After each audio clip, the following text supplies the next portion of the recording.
Good morning again. I would like to devote this talk to describing a huge transition that's going on in Christianity and faith communities that started in earnest about 10 years ago. That is transitioning from a belief that the goal of the Christian faith is to believe certain things, to the goal being to actually mature as a human being. So this talk is about beliefs versus maturity, and I want to invite you and have you use this time to kind of assess your interest in going on a journey of maturity. To some of you that might sound really funny, like, what, haven't we been, growing up all along? Y'all probably know some people who've never grown up. They're just getting older. And so that's, in a sense, the point. And not what this is about. This is every man's intro to, again, a journey of maturity. So where were we? Literally in the last 100 years of American Christianity.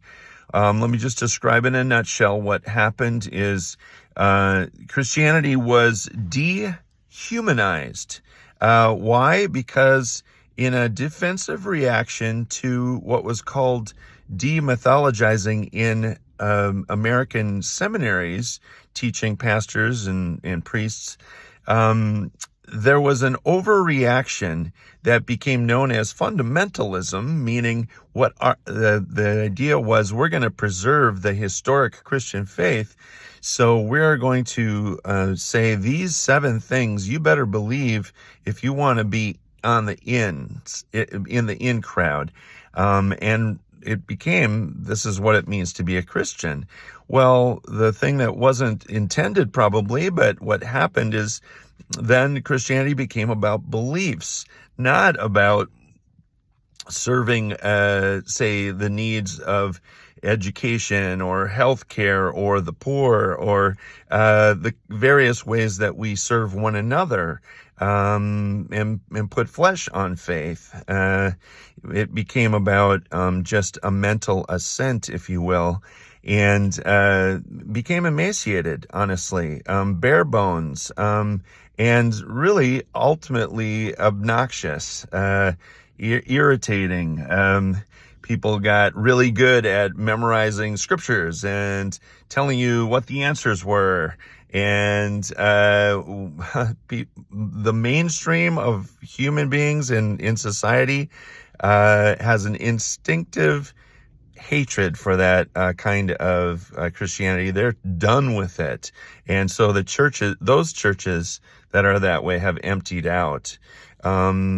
There's a new opportunity here, and that is for Christians actually to admit that they were wrong in a lot of those ways, and to begin to put together everything that Jesus was about, what he said, how he lived, what he showed us, and look at how it was, in fact, a call to growing maturity, a call to growing neighborliness. He said to love yourself with as much as you love your neighbor, and love God above all with all your heart, mind, soul, strength, body. This is something that shouldn't have taken us so long to figure out, but brain science has helped, and in a huge way. And I want to break down what is being taught now and will be in the next decade in seminaries about human development, God-given, what was intended by our Creator. And it starts with infancy, and I'm going to just run through 5 stages of life, from the first 2 years of life, infancy, to childhood, to adolescence leading to adulthood, and then adulthood, and there is an elder stage I won't address right now, but I'm going to give you some good illustrations. So the first stage of infancy, in terms of growing maturity, It turns out many of us never graduated because the main task in those first 2 years, no surprise, is to learn how to receive.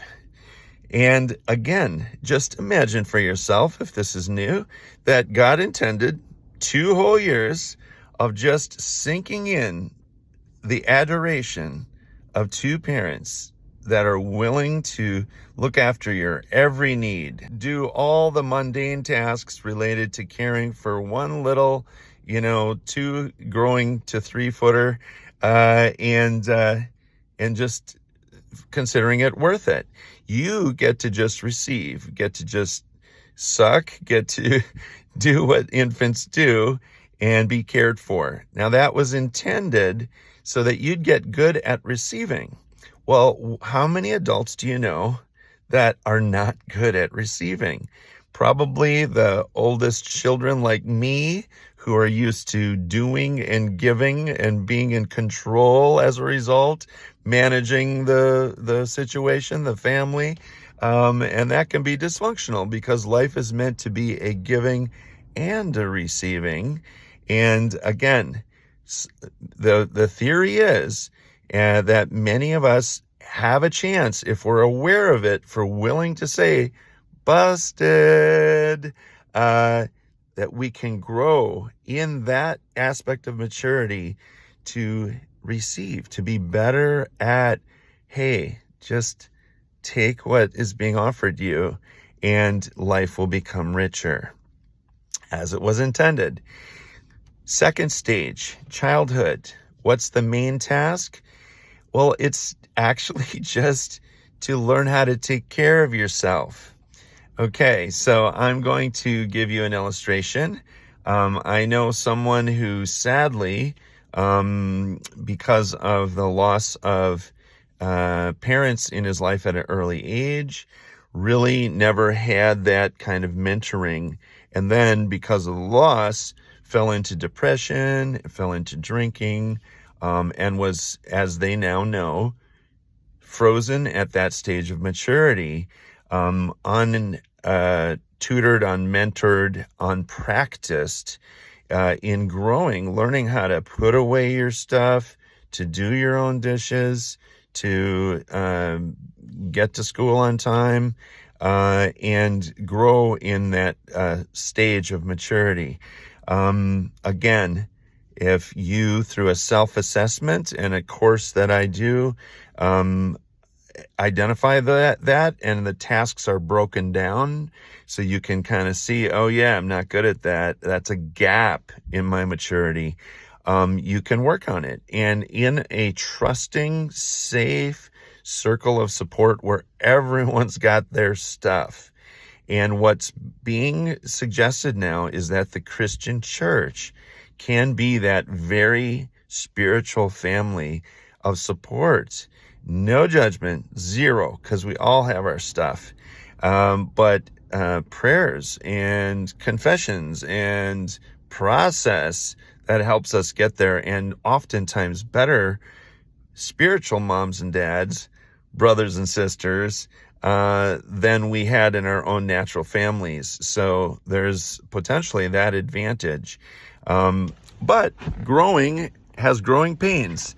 And so it's definitely not easy. And how long did it take in childhood to learn those things? Years. So that's what's ahead. That's the prospect. That's the hope.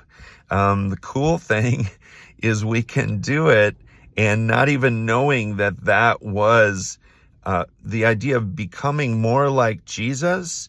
This is like breaking it down, man. Yeah, he had that maturity. But the gospel writers didn't get under the hood and go behind his family house door and tell us about all that.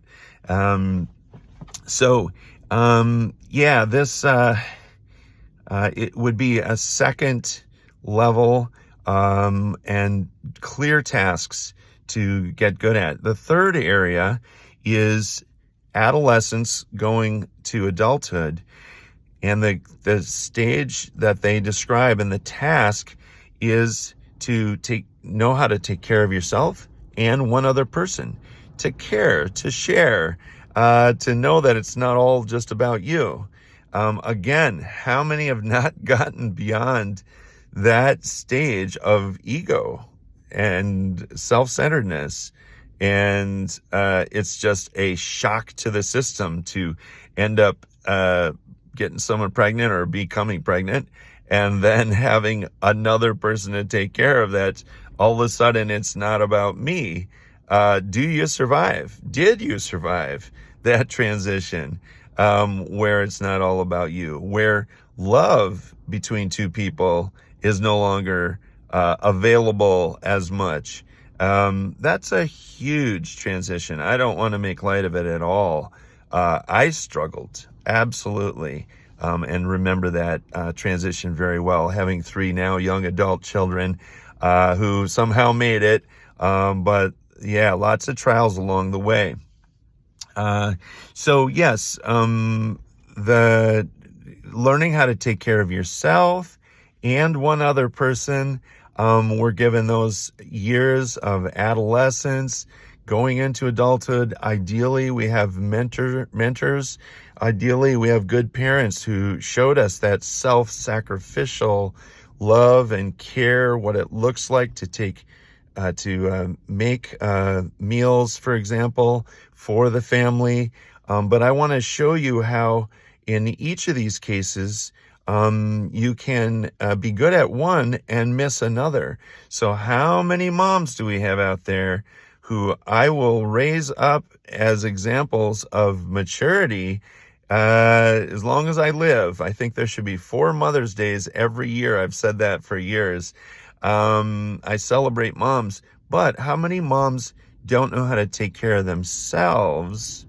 That's the second stage, while caring for others. And it can be a real shock to the system when they're in the empty nest years and no longer have the one role that they're good at. I know dear, wonderful moms that hardly ever eat. They're the last one. And again, there's virtue there. It's not a negative, but in a sense, maturity-wise, it is a negative because you have to take care of yourself, as Jesus said. Love your neighbor or your kid or the person near you while you love yourself. I like to think of the airplane analogy. Buckle your own seatbelt and put the air mask on if you're in an emergency before you help the other. You're the one we're going to need here, so take care of yourself. And that is the third level and task and ideal. And God bless those that are good at it. It's a lot, isn't it, to become a full human being. The last is, in fact, being a good parent. And I won't go into that further, but I just wanted to give kind of an introduction to, again, a journey, invite you to take it. The book that describes this transition in the whole realm of psychology and theology, what is being wrestled with in seminaries, is called Renovated by Dr. James Wilder. And it goes into his relationship with Dallas Willard as well, and exactly what neurotheology is. Don't think of it as anything spooky. It's simply combining the best findings of brain science in the last 25 years with practice. Now that we know certain things about how we operate, what are the implications for the Christian life? And there's nothing better if you want to start it with the pioneers. They're wonderful, wonderful examples of Christ-like lives themselves as well. So I'm excited. I think we're going to restore integrity to the Christian church when this transition has happened, and people will begin to squabble less about their different views on things and begin to have a common humility that, hey, each of us is supposed to be growing. We don't just live for a pie in the sky when we die, as one person put it. It's not just about getting a ticket or badge to heaven.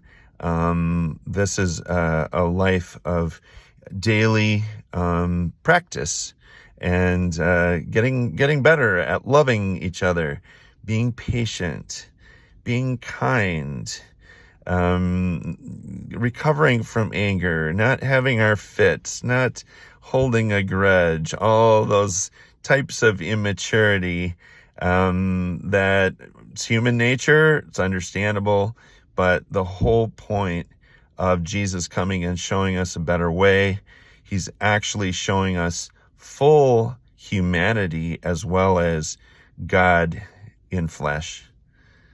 Hope that you'll come on this journey with me.